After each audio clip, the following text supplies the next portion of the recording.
In this video, we are going to show you the functionalities of the SuiteCRM CSV to Dropdown Importer plugin. Go to the admin panel and from there click on the Module Loader option. Here, you will see the plugin is already installed on the SuiteCRM. Again, in the admin section, click on the Dropdown Converter option.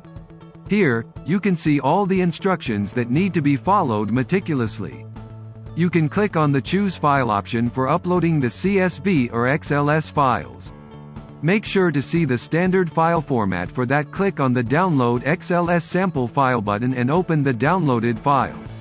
You have to use the same codes as mentioned here for name of dropdown, item name, and languages. For example, we have already created a test Excel file. Now, we'll copy this data and paste it into the sample file. See, we're following the standard format as mentioned in the sample file.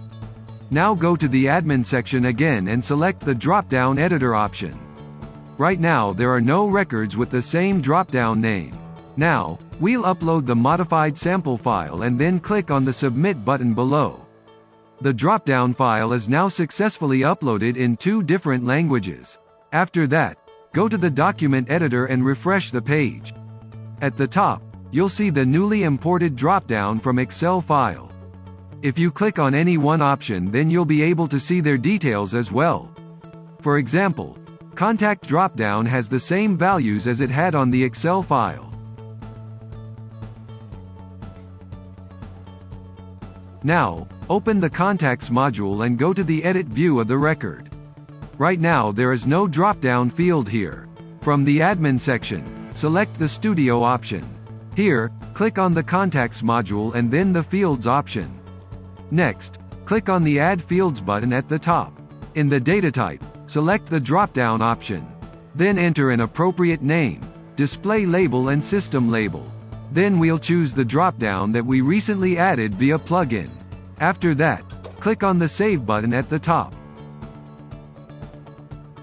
Now, we'll go back to the previous page and select the Layouts option this time.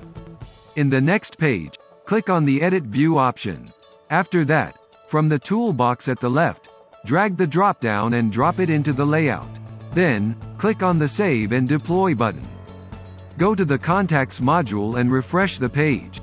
Here, you can see the drop-down field that we created. Log out the existing user and select another language before logging in again. Again, open the Contacts module and go to the Edit view. The drop-down is available here but in another language.